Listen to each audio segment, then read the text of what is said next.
Assalamualaikum warahmatullahi wabarakatuh. Selamat datang di channel Ngobrol Nikah. Hanya karena uang 200.000 rupiah, suamiku mengusir ibuku dari rumah. Beliau dituduh mencuri. Padahal tidak ada satupun yang melihat siapa pelakunya. Beberapa hari kemudian, kebenaran akhirnya terungkap. Namun saat itu, penyesalan sudah tidak mampu menghapus luka yang sudah terlanjur dibuat. Bagaimana kisah selengkapnya? Mari kita saksikan bersama-sama. Ini dia.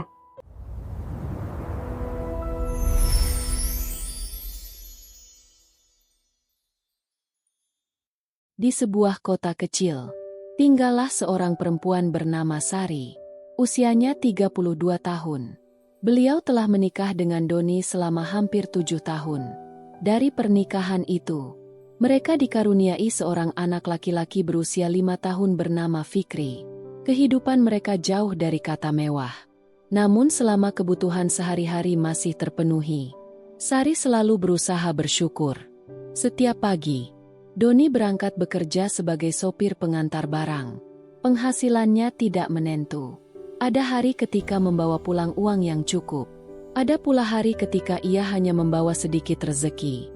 Karena itulah, Sari selalu berusaha mengatur keuangan keluarga dengan sangat hati-hati. Beliau mencatat setiap pengeluaran sekecil apapun. Bahkan uang receh yang tersisa setelah berbelanja selalu disimpan di dalam sebuah kaleng kecil di dapur. Sementara itu, Sari membantu perekonomian keluarga dengan menerima jahitan sederhana dari para tetangga.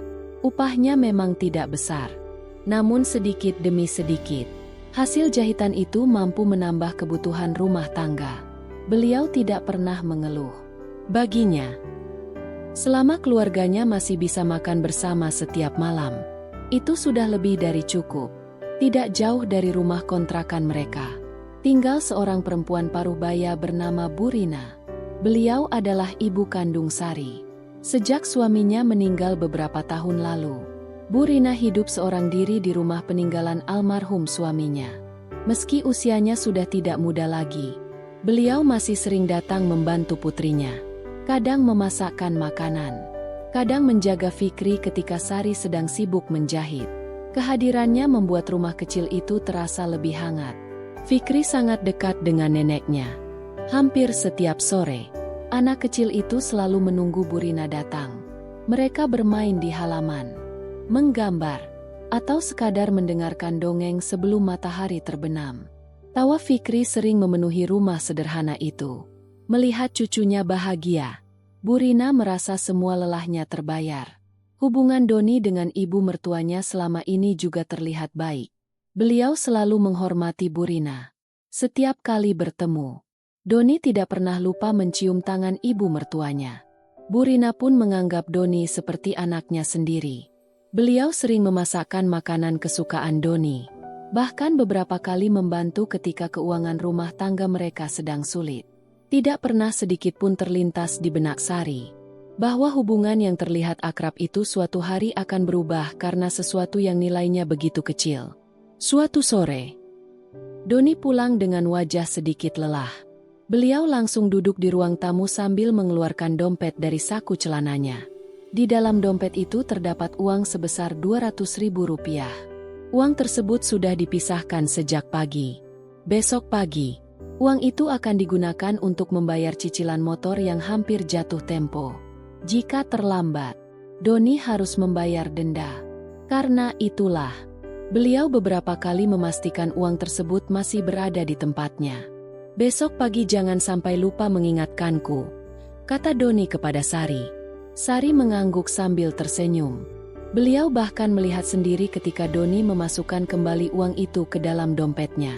Dompet tersebut kemudian diletakkan di atas lemari kecil dekat televisi. Setelah itu, Doni masuk ke kamar untuk mandi.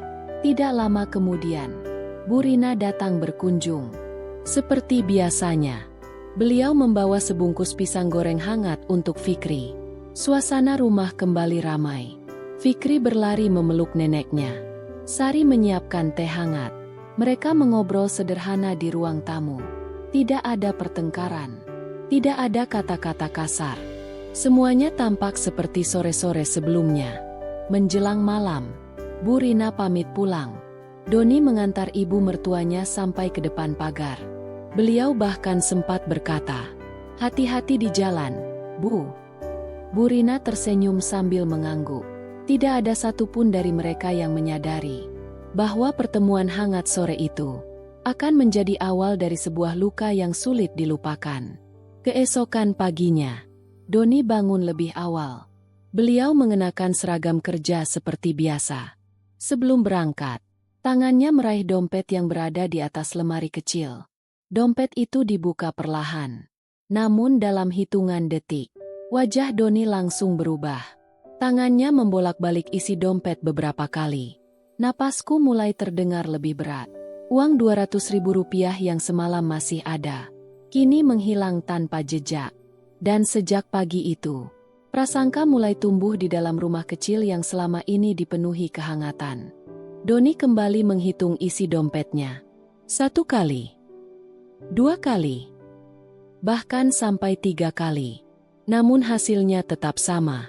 Uang Rp200.000 itu benar-benar tidak ada. Beliau mengembuskan napas panjang, lalu membuka setiap lipatan dompet, berharap uang itu hanya terselip. Sayangnya, harapan itu tidak menjadi kenyataan. Sari yang sedang menyiapkan sarapan mendengar suara laci dibuka dan ditutup berulang kali. Beliau menghampiri suaminya. "Ada apa, Mas?" Doni mengangkat wajah. Wajahnya tampak tegang. "Uang yang kusimpan semalam hilang." Sari langsung terdiam. Beliau ikut melihat ke dalam dompet. Memang tidak ada uang yang dimaksud. Tanpa membuang waktu, keduanya mulai mencari di seluruh ruang tamu. Laci meja dibuka. Tas kerja diperiksa. Jaket yang dipakai Doni kemarin juga dikeluarkan dari gantungan. Bahkan sela-sela sofa ikut diperiksa. Fikri yang baru bangun tidur hanya memandangi kedua orang tuanya dengan bingung. Beliau belum mengerti mengapa suasana rumah berubah sejak pagi. Hampir setengah jam berlalu. Namun uang itu tetap tidak ditemukan. Doni mulai mengingat kembali kejadian semalam. Beliau masih ingat jelas. Setelah memasukkan uang ke dalam dompet, dirinya langsung mandi. Ketika keluar dari kamar mandi, Bu Rina sudah berada di ruang tamu bersama Sari dan Fikri. Mereka mengobrol sambil menikmati teh hangat. Semuanya tampak biasa. Tidak ada hal yang menurut Doni mencurigakan. Namun semakin dipikirkan, semakin sedikit orang yang sempat berada di dekat lemari tempat dompet itu disimpan. Sari mencoba menenangkan suaminya. Mungkin uangnya tertinggal di mobil. Doni mengangguk. Beliau segera keluar menuju halaman. Pintu mobil dibuka. Seluruh bagian kabin diperiksa. Kolong jok, kotak penyimpanan, saku pintu, bahkan bagasi kecil di belakang. Tidak ada apapun. Beliau kembali masuk rumah dengan langkah yang lebih berat. Jam dinding menunjukkan pukul 7 pagi. Doni seharusnya sudah berangkat bekerja. Namun pikirannya tidak lagi tenang. Uang itu bukan sekadar Rp200.000. Itu adalah biaya cicilan motor yang harus dibayar hari itu. Jika terlambat, denda akan menambah beban keuangan keluarga. Beliau memijat pelipisnya sambil mencoba berpikir jernih. Di sudut ruang tamu, Fikri sedang bermain mobil-mobilan. Anak kecil itu tiba-tiba berkata, "Ayah, tadi malam nenek duduk di dekat lemari." Kalimat sederhana itu membuat Doni spontan menoleh. Sari juga ikut memandang putranya. Nenek ambil biskuit buat Fikri. Terus nenek duduk lagi. Fikri kembali bermain seolah tidak mengatakan sesuatu yang penting. Namun bagi Doni, kalimat itu terus terngiang di kepalanya. Sari segera menjelaskan, "Ibu memang mengambil biskuit di lemari sebelah. Dompetmu ada di lemari televisi. Itu berbeda." Beliau berharap penjelasan tersebut cukup membuat suaminya tenang. Doni tidak menjawab. Beliau hanya mengangguk pelan. Tetapi sorot matanya mulai berubah. Benih prasangka perlahan tumbuh. Sepanjang perjalanan menuju tempat kerja, pikiran Doni tidak pernah lepas dari uang yang hilang. Beberapa kali beliau mencoba meyakinkan diri. Mungkin dirinya yang lupa. Mungkin uang itu terjatuh. Mungkin ada penjelasan lain. Namun setiap kali mengingat ucapan Fikri, pikirannya kembali dipenuhi pertanyaan. Sementara itu, di rumah, Sari juga tidak dapat berkonsentrasi menjahit. Jarum beberapa kali terlepas dari tangannya. Beliau mengenal ibunya seumur hidup. Bu Rina bukan orang yang akan mengambil milik orang lain. Tetapi kegelisahan mulai muncul. Beliau khawatir, prasangka kecil yang muncul pagi itu akan berkembang menjadi masalah yang jauh lebih besar. Dan tanpa disadari, kecurigaan yang awalnya hanya tersimpan di dalam hati Doni, sebentar lagi akan berubah menjadi tuduhan yang melukai seluruh keluarganya.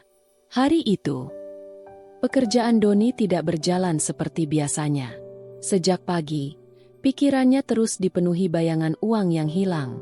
Beberapa kali beliau salah mengantarkan barang. Rekan kerjanya sampai bertanya apakah dirinya sedang sakit. Doni hanya menggeleng. Beliau memilih memendam semuanya sendiri. Menjelang siang, Doni kembali membuka dompetnya, berharap uang itu tiba-tiba muncul. Namun hasilnya tetap sama. Yang ada hanya beberapa lembar uang kecil dan kartu-kartu miliknya. Beliau menghela napas panjang. Semakin lama dipikirkan, semakin sedikit kemungkinan yang tersisa. Sore harinya, Doni pulang lebih cepat dari biasanya. Begitu memasuki rumah, beliau melihat Bu Rina sedang membantu Fikri mengerjakan buku gambar di ruang tamu. Sari berada di dapur menyiapkan makan malam. Suasana rumah tampak hangat. Namun hati Doni justru dipenuhi kegelisahan. Bu Rina tersenyum melihat menantunya pulang. "Sudah pulang, Don?" Doni membalas senyum itu tipis. Beliau duduk di kursi ruang tamu tanpa banyak bicara. Tatapannya beberapa kali mengarah ke lemari tempat dompetnya semalam disimpan. Suasana perlahan berubah canggung. Tidak lama kemudian, Sari menghidangkan teh hangat. Beliau berharap suaminya bisa sedikit lebih tenang. Namun Doni justru membuka pembicaraan dengan nada pelan. "Ibu, kemarin sempat membuka lemari televisi?" Pertanyaan itu membuat Sari langsung menghentikan langkahnya. Bu Rina terlihat berpikir sejenak. "Lemari televisi? Seingat ibu tidak. Ibu hanya mengambil biskuit di lemari dapur." Jawaban itu terdengar begitu tenang. Namun entah mengapa, Doni merasa masih ada sesuatu yang mengganjal. Beliau kembali bertanya, "Kemarin setelah saya mandi, siapa saja yang berada di ruang tamu?" Bu Rina menjawab apa adanya. "Ibu, Sari, dan Fikri. Tidak ada orang lain." Ruangan kembali hening. Fikri yang sedang menggambar mulai memperhatikan wajah ayahnya. Beliau belum mengerti apa yang sedang terjadi. Doni menarik napas panjang. Kemudian berkata, "Uang 200.000 yang kusimpan di dompet hilang." Sari langsung menatap suaminya. Beliau mulai memahami arah pembicaraan itu. Dengan cepat Sari berkata, "Mungkin masih ada di tempat lain. Kita cari lagi nanti." Namun Doni menggeleng pelan. "Aku sudah mencari kemana-mana. Tidak ada." Bu Rina mulai menyadari perubahan suasana. Beliau memandang Doni dengan wajah bingung. "Maksudmu apa, Nak?" Doni terdiam beberapa detik. Beliau sebenarnya masih berusaha menahan diri. Namun prasangka yang sejak pagi memenuhi pikirannya akhirnya keluar begitu saja. Karena semalam, yang berada di rumah hanya keluarga. Kalimat itu sederhana, namun maknanya begitu dalam. Sari langsung berdiri. Beliau tidak percaya suaminya mulai mengarah ke sana. "Mas, jangan bicara seperti itu. Ibu tidak mungkin melakukan hal seperti itu." Suara Sari mulai bergetar. Namun Doni tetap diam. Beliau tidak menyebut nama siapapun. Tidak secara langsung menuduh. Tetapi tatapannya sudah cukup membuat Bu Rina memahami isi hati menantunya. Bu Rina perlahan berdiri. Wajahnya tidak lagi setenang tadi. Beliau memandang Doni dengan mata yang mulai berkaca-kaca. "Selama hidup, ibu belum pernah mengambil milik orang lain. Apalagi milik keluarga sendiri." Suara beliau lirih. Namun setiap katanya terdengar jelas di dalam ruangan. Fikri yang sejak tadi hanya diam, berjalan mendekati neneknya. Anak kecil itu menggenggam tangan Bu Rina. "Nenek, kenapa nenek menangis?" Tidak ada yang mampu menjawab pertanyaan polos itu. Sari memeluk putranya sambil berusaha menahan air mata. Sedangkan Doni mulai merasakan sesuatu yang mengganggu hatinya. Namun rasa curiga yang sudah tumbuh masih lebih besar daripada suara hati yang mencoba mengingatkannya. Malam itu, Bu Rina memilih pulang lebih awal. Beliau tidak lagi menyentuh teh yang tadi disiapkan Sari. Sebelum melangkah keluar rumah, beliau hanya berkata pelan, "Kalau memang ibu dianggap mengambil uang itu, semoga suatu hari nanti kebenaran benar-benar menemukan jalannya." Pintu rumah perlahan tertutup. Sari memandang langkah ibunya yang semakin menjauh. Sementara di dalam rumah, kehangatan yang selama bertahun-tahun mereka jaga mulai retak hanya karena uang Rp200.000. Sejak malam itu, rumah kecil Sari tidak lagi terasa sama. Biasanya, setiap pagi terdengar tawa Fikri yang berlarian mengejar neneknya. Kini, suasana rumah berubah menjadi begitu kaku. Sari masih menjalankan aktivitas seperti biasa. Menyiapkan sarapan, merapikan rumah, menyelesaikan jahitan yang harus dikirim kepada pelanggan. Namun pikirannya terus teringat pada wajah ibunya yang pulang sambil menahan air mata. Di tempat kerja, Doni juga tidak merasa lebih baik. Ucapan Bu Rina semalam terus terngiang di kepalanya. Selama hidup, ibu belum pernah mengambil milik orang lain. Kalimat itu terdengar sederhana, namun semakin diingat, semakin sulit diabaikan. Meski begitu, uang Rp200.000 itu tetap belum ditemukan. Prasangka yang sudah tumbuh membuat Doni sulit berpikir jernih. Menjelang sore, telepon genggam Sari berdering. Nama ibunya muncul di layar. Dengan suara yang lembut, Bu Rina berkata bahwa beliau akan datang sebentar. Beliau ingin mengantarkan sayur yang baru dibeli di pasar. Seperti biasanya, beliau tidak pernah datang dengan tangan kosong. Meski hidup sendiri, beliau selalu memikirkan anak dan cucunya lebih dulu. Tidak lama kemudian, Bu Rina tiba di rumah. Beliau membawa kantong berisi sayur dan beberapa potong tahu. Fikri langsung berlari memeluk neneknya. "Nenek datang.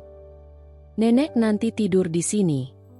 Bu Rina tersenyum sambil mengusap kepala cucunya. "Iya, Nak. Nenek cuma sebentar." Melihat pemandangan itu, mata Sari kembali berkaca-kaca. Beliau berharap semua kesalahpahaman sudah berakhir. Beberapa menit kemudian, Doni pulang dari bekerja. Beliau melihat Bu Rina sedang duduk di ruang tamu. Suasana mendadak berubah. Tidak ada lagi sapaan hangat seperti biasanya. Bu Rina tetap berdiri. Beliau lebih dulu mengulurkan tangan. "Sudah pulang, Don." Doni menjabat tangan itu. Namun senyumnya terasa dipaksakan. Saat hendak masuk ke kamar, pandangan Doni kembali tertuju pada lemari kecil tempat dompetnya disimpan. Tanpa sadar, emosi yang sejak pagi ditahan kembali muncul. Beliau menghentikan langkah, kemudian berbalik menghadap Bu Rina. "Bu, kalau memang ibu sedang butuh uang, seharusnya bilang saja." Ruangan mendadak hening. Sari langsung menoleh. Wajah Bu Rina perlahan berubah pucat. "Doni, apa maksudmu?" Suara Bu Rina terdengar bergetar. Namun Doni tetap melanjutkan ucapannya. "Aku sudah mencari kemana-mana. Yang ada di rumah waktu itu hanya keluarga. Aku benar-benar tidak menemukan penjelasan lain." Kalimat terakhir itu seperti menghantam hati Bu Rina. Beliau memahami, menantunya tidak lagi sekadar curiga. Beliau sudah benar-benar percaya bahwa dirinya adalah pelakunya. Sari segera berdiri di depan ibunya. "Mas, cukup. Jangan bicara seperti itu. Ibu tidak pernah mengambil apapun." Namun Doni yang sudah dikuasai emosi justru menggeleng. "Aku tidak menuduh. Tapi faktanya memang seperti itu." Jawaban tersebut membuat air mata Bu Rina akhirnya jatuh. Beliau tidak pernah menyangka kejujuran yang dijaga seumur hidup bisa runtuh hanya karena uang Rp200.000. Tangisan Burina membuat Fikri ikut menangis. Anak kecil itu memeluk kaki neneknya erat-erat. "Nenek, jangan sedih. Ayah, jangan marahi nenek." Suara polos itu justru membuat suasana semakin menyayat hati. Tetangga yang mendengar keributan mulai berdiri di depan pagar. Beberapa orang saling memandang. Tidak ada yang berani masuk. Namun semua mendengar perdebatan dari dalam rumah. Dalam keadaan emosi, Doni akhirnya mengucapkan kalimat yang tidak pernah terbayangkan sebelumnya. "Kalau ibu merasa tidak mengambilnya, mungkin lebih baik mulai sekarang jangan datang dulu ke rumah ini." Kalimat itu membuat Sari membeku. Burina juga terdiam. Beliau memandang wajah menantunya cukup lama. Seolah berharap kalimat itu hanya luapan sesaat. Namun wajah Doni tetap dingin. Perlahan, Burina mengambil tas kecil miliknya. Beliau mengusap air mata yang terus mengalir. Kemudian menggenggam tangan Fikri. "Nenek pulang dulu ya, Nak." Fikri menggeleng sambil menangis. "Nenek, jangan pergi. Nanti Fikri nggak punya teman lagi." Mendengar ucapan cucunya, langkah Burina semakin berat. Namun beliau tetap berjalan menuju pintu. Sebelum keluar rumah, Burina menoleh untuk terakhir kalinya. Dengan suara yang pelan beliau berkata, "Semoga suatu hari nanti, ketika kebenaran datang, hati kalian masih diberi kesempatan untuk menerimanya." Pintu rumah perlahan tertutup. Tangisan Fikri memenuhi ruang tamu. Sari memeluk putranya sambil menangis tanpa suara. Sedangkan Doni masih berdiri di tempatnya. Beliau belum menyadari bahwa keputusan yang diambil sore itu akan menjadi penyesalan terbesar dalam hidupnya. Sejak Burina meninggalkan rumah sore itu, suasana berubah menjadi begitu sunyi. Tidak ada lagi suara tawa Fikri yang berlari mengejar neneknya. Tidak ada lagi aroma masakan yang sering dibawa Burina setiap sore. Rumah yang dulu terasa hangat, kini dipenuhi keheningan yang menyesakkan. Sari menjalani hari-harinya tanpa banyak bicara. Beliau tetap menyiapkan sarapan, mencuci pakaian, menyelesaikan jahitan pelanggan. Semua dilakukan seperti biasa. Namun senyumnya perlahan menghilang. Setiap kali memandang kursi tempat ibunya biasa duduk, dadanya terasa sesak. Fikri menjadi orang yang paling merasakan perubahan itu. Setiap sore, anak kecil itu selalu berdiri di depan pagar. Matanya menatap jalan kecil di depan rumah, seolah menunggu seseorang datang. Namun orang yang ditunggu tidak pernah muncul. Suatu sore, Fikri bertanya kepada ibunya, "Ibu, nenek marah sama Fikri ya?" Sari langsung menghentikan jahitannya. Beliau memeluk putranya erat. "Bukan, Nak. Nenek sayang sama Fikri." "Terus kenapa nenek enggak datang lagi?" Pertanyaan polos itu membuat air mata Sari jatuh tanpa mampu ditahan. Beliau tidak sanggup menjelaskan kenyataan yang sebenarnya. Sementara itu, di rumahnya yang sederhana, Burina juga tidak berada dalam keadaan baik. Beliau lebih banyak diam. Tetangga yang biasanya melihat Burina menyapu halaman setiap pagi, kini hanya melihat pintu rumah yang tertutup. Beliau kehilangan selera makan. Beberapa kali hanya duduk memandangi foto almarhum suaminya. Air matanya jatuh perlahan. Bukan karena uang 200.000 rupiah, melainkan karena kepercayaan yang selama puluhan tahun dijaga hancur dalam satu sore. Di sisi lain, Doni mulai merasakan akibat dari keputusannya. Sari tidak lagi menyambut kepulangannya seperti dulu. Makan malam tetap tersedia di meja. Namun mereka hampir tidak pernah berbicara.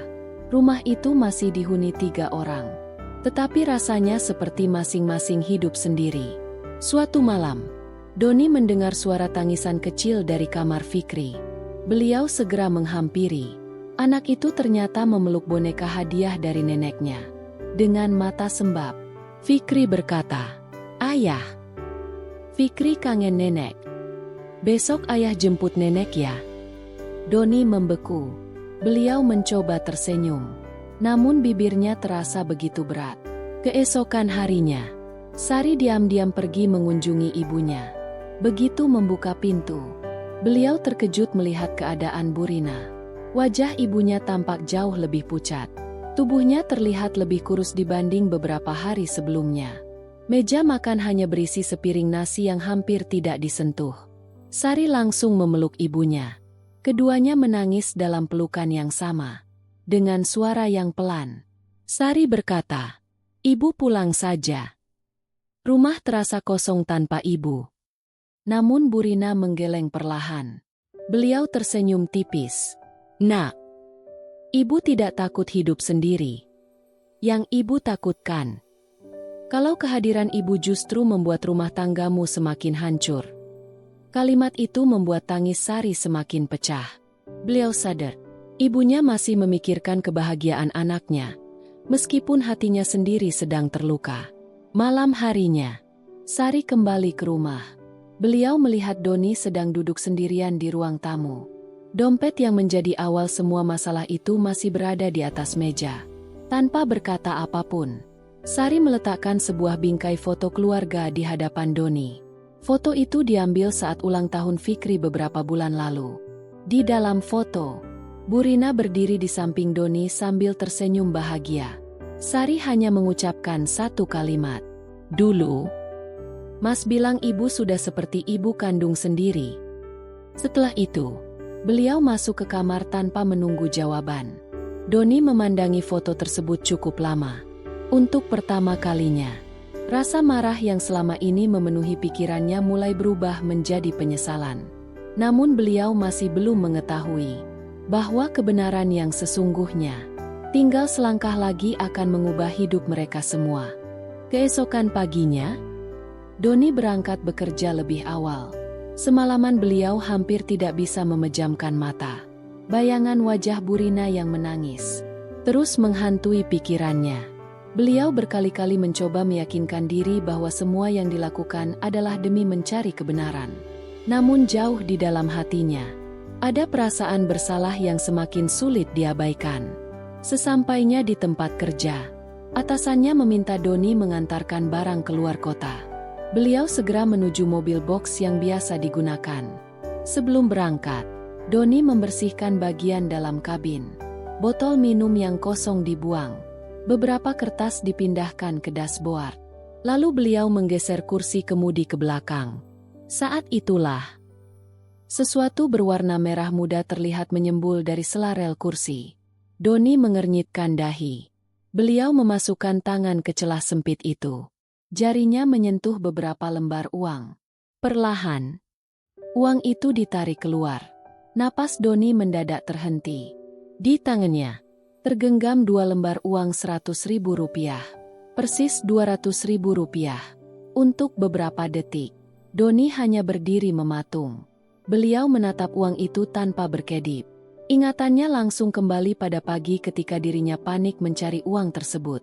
Pada tatapan Bu Rina yang dipenuhi luka. Pada tangisan Sari. Dan pada suara Fikri yang memohon agar neneknya tidak pergi. Semua kejadian itu berputar kembali di dalam kepalanya. Tangan Doni mulai gemetar. Beliau terduduk di kursi mobil. Air matanya jatuh begitu saja. Ternyata, tidak ada seorang pun yang mengambil uang itu. Kemungkinan besar, uang tersebut terjatuh saat dirinya mengambil dompet di dalam mobil beberapa hari sebelumnya. Lalu terselip di bawah rel kursi tanpa pernah disadarinya. Doni menutup wajah dengan kedua tangannya. Untuk pertama kalinya, beliau benar-benar menyadari besarnya kesalahan yang telah dilakukan. Bukan karena kehilangan uang Rp200.000, melainkan karena telah merampas kehormatan seseorang yang tidak bersalah. Kepercayaan yang dibangun selama bertahun-tahun hancur hanya karena prasangka. Tanpa berpikir panjang, Doni meminta izin kepada atasannya. Beliau langsung mengendarai mobil menuju rumah Bu Rina. Sepanjang perjalanan, dadanya terasa semakin sesak. Beliau membayangkan bagaimana sakitnya hati seorang ibu yang dituduh mencuri oleh menantunya sendiri. Semakin dekat menuju rumah itu, semakin besar rasa takut yang dirasakannya. Takut jika permintaan maafnya sudah tidak lagi berarti. Sesampainya di depan rumah, Doni melihat pintu terbuka. Beliau turun dengan langkah terburu-buru. Namun langkahnya langsung terhenti. Di ruang tamu, Sari sedang duduk di samping ibunya. Bu Rina tampak terbaring lemah di sofa.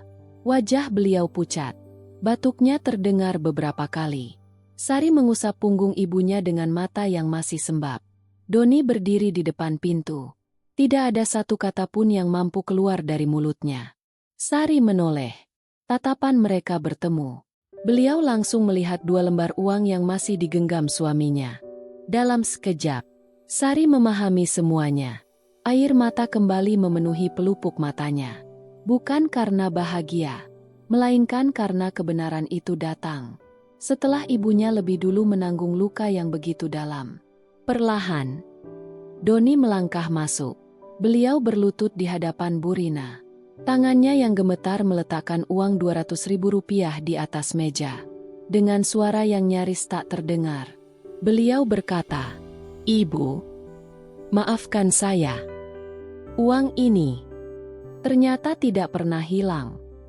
Ruangan kembali hening.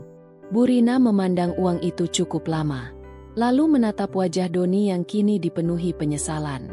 Namun tidak ada senyum, tidak ada pelukan, karena ada luka yang tidak bisa sembuh hanya dengan ditemukannya uang Rp200.000. Ruangan itu masih dipenuhi keheningan.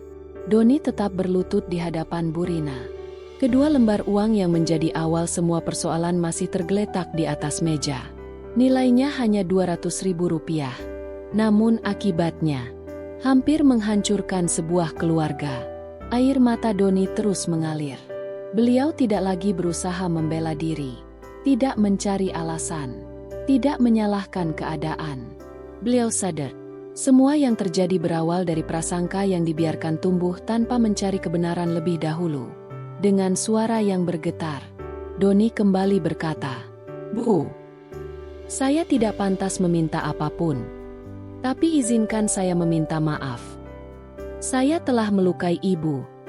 Saya juga melukai Sari dan Fikri. Saya menyesal." Setiap kata yang keluar terasa begitu berat. Namun tidak satu pun mampu menghapus kejadian beberapa hari yang lalu. Bu Rina menatap menantunya cukup lama. Beliau melihat wajah yang kini dipenuhi penyesalan. Lalu pandangannya beralih kepada Sari yang sejak tadi hanya menundukkan kepala. Sebagai seorang ibu, Bu Rina tahu putrinya sedang berada di posisi yang paling sulit. Di satu sisi, ada suami yang harus dihormati. Di sisi lain, ada ibu yang telah dipermalukan. Perlahan, Bu Rina menarik napas panjang. Beliau berkata dengan suara yang lembut, "Nak, ibu tidak pernah marah karena kehilangan uang. Ibu juga tidak marah karena dituduh. Yang membuat hati ibu hancur adalah ketika kejujuran yang ibu jaga seumur hidup hilang dalam sekejap." Doni kembali menundukkan kepala. Air matanya jatuh membasahi lantai. Sari tidak mampu lagi menahan tangis. Beliau memeluk ibunya erat. Tangisan keduanya memenuhi ruang tamu yang sederhana itu. Fikri yang melihat ibunya menangis ikut memeluk neneknya. "Nenek, jangan pergi lagi ya." Ucapan polos itu membuat semua orang kembali terdiam. Bu Rina mengusap kepala cucunya perlahan. Beliau tersenyum tipis. Namun senyum itu tidak lagi sama seperti dulu. Ada luka yang masih tersimpan di baliknya. Luka yang tidak terlihat, tetapi akan selalu diingat. Beberapa saat kemudian, Bu Rina memandang Doni. Beliau berkata, "Ibu sudah memaafkanmu. Tapi mulai hari ini, belajarlah menjaga ucapanmu. Karena luka akibat tuduhan seringkali lebih dalam daripada luka karena kehilangan harta." Kalimat itu membuat Doni semakin menangis. Beliau menggenggam tangan ibu mertuanya dengan penuh hormat. Untuk pertama kalinya, beliau benar-benar memahami arti sebuah kepercayaan. Sore itu, Doni mengantar Bu Rina pulang. Sepanjang perjalanan, tidak banyak percakapan. Sesampainya di depan rumah, Doni melihat halaman yang mulai dipenuhi daun-daun kering. Tanpa diminta, beliau mengambil sapu, membersihkan halaman, merapikan pot bunga yang hampir roboh, memperbaiki pagar kecil yang mulai longgar. Beliau tidak tahu apakah semua itu bisa mengurangi rasa bersalahnya. Namun setidaknya, itulah yang mampu beliau lakukan. Sebelum pulang, Doni kembali mencium tangan Bu Rina. Beliau berkata, "Saya tidak bisa menghapus apa yang sudah terjadi. Tapi saya akan membuktikan bahwa saya benar-benar berubah." Bu Rina hanya mengangguk pelan. Beliau tidak memberikan janji. Karena kepercayaan bukan dibangun oleh kata-kata, melainkan oleh sikap yang terus dibuktikan setiap hari. Saat matahari mulai tenggelam, Doni berjalan menuju rumahnya dengan langkah pelan. Untuk pertama kalinya sejak semua masalah itu terjadi, dadanya memang terasa sedikit lebih ringan. Namun beliau juga sadar, perjalanan untuk memperbaiki hati orang-orang yang telah disakitinya baru saja dimulai. Hari-hari kembali berjalan, namun tidak semuanya kembali seperti dulu. Doni tetap bekerja setiap pagi. Sari kembali menerima jahitan dari para tetangga. Fikri kembali bersekolah seperti biasa. Sekelas, kehidupan mereka tampak normal. Tetapi setiap orang di dalam keluarga itu tahu, ada luka yang masih membutuhkan waktu untuk benar-benar sembuh.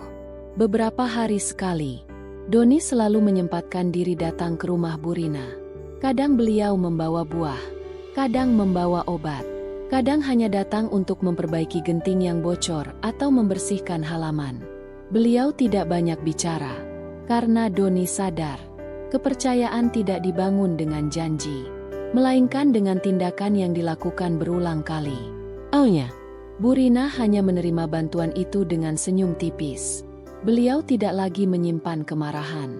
Namun rasa hati-hati masih terlihat. Bukan karena membenci menantunya, melainkan karena luka akibat tuduhan itu belum benar-benar hilang. Doni memahami hal tersebut. Beliau tidak pernah memaksa agar segera dipercaya kembali. Suatu sore, Fikri kembali bermain di halaman rumah neneknya. Tawa anak kecil itu terdengar memenuhi udara. Bu Rina duduk di teras sambil memperhatikan cucunya. Di kejauhan, Doni sedang memperbaiki pagar yang mulai rapuh.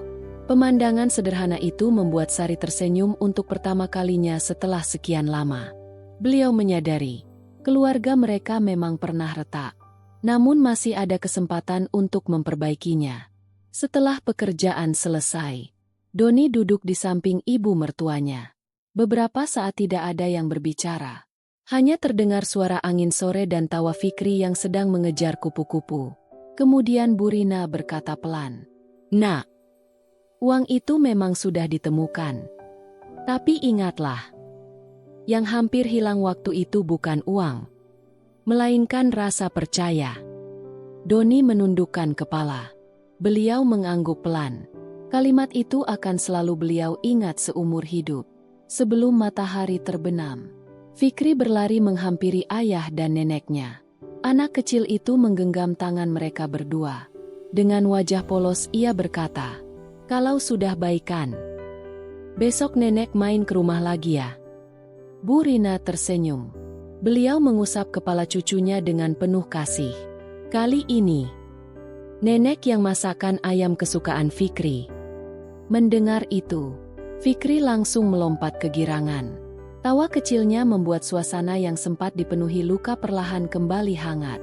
Malam harinya, mereka akhirnya kembali makan bersama di rumah kecil itu. Tidak ada pesta, tidak ada hidangan mewah. Hanya sayur bening, tempe goreng, dan sambal buatan Bu Rina.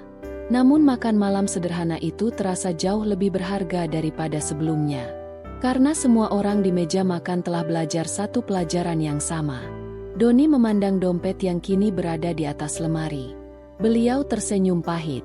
2 lembar uang Rp100.000 itu masih tersimpan rapi di dalamnya. Beliau sengaja tidak menggunakannya.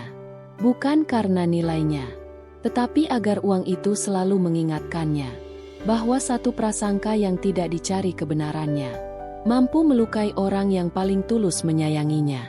Sejak hari itu, Doni berjanji kepada dirinya sendiri, jika suatu saat kembali menghadapi sebuah masalah, beliau akan memilih mencari kebenaran terlebih dahulu, sebelum menunjuk siapa yang bersalah. Karena sebuah tuduhan yang lahir dari prasangka, seringkali meninggalkan luka yang jauh lebih mahal daripada uang yang diperebutkan. Dan keluarga kecil itu akhirnya menyadari bahwa harga sebuah kepercayaan tidak pernah bisa dihitung dengan 200.000 rupiah.